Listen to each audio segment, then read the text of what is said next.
David is described by Samuel, who's talking to Saul, as a man after God's own heart.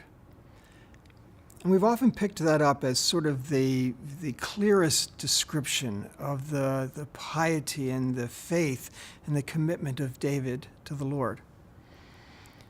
We have to look carefully at what that phrase means and what Samuel's referring to. I mean, 1 Samuel chapter 13, and Samuel has told Saul he's acted foolishly.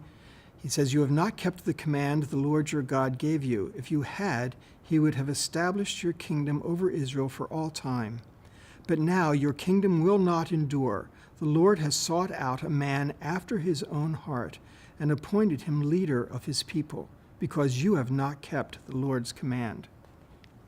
What does it mean to be a man after the Lord's own heart? We've usually thought that it describes David in his pursuit of God, of the heart of God, and so that he's a man pursuing after God's own heart.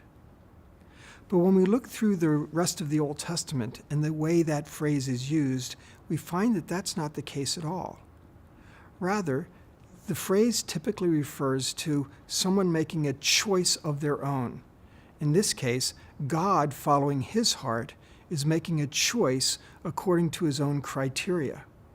If we looked over just a page in 1 Samuel 14, in verse 7, twice it talks about doing something according to your own heart, and it talks about make your own choice. Do what you decide to do.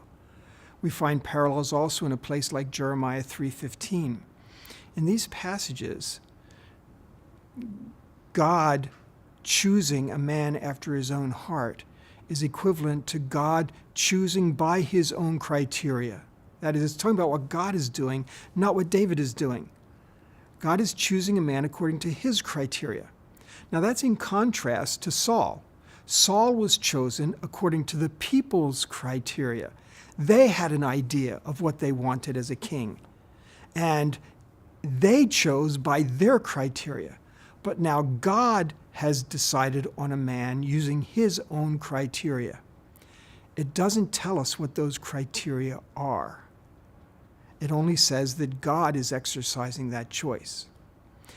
In fact, this was terminology that was used for kings 1,000 years before David in Sumerian literature and hundreds of years after David in Babylonian literature. All through this period, the kings in their royal inscriptions would often talk about how the God chose them after their own heart, after the God's own heart, meaning that it was a legitimation. The gods had put this king on the throne. And it's likewise that kind of statement here with David. God has chosen this man to put him on the throne using his own criteria.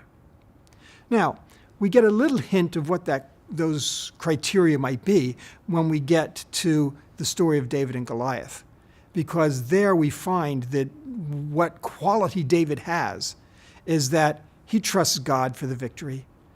Saul, remember, was chosen so that he could lead out the armies in battle. David's thinking is God's the one who fights the battles. God's the one who's the king. God's the one who's the champion and the hero. I just show up.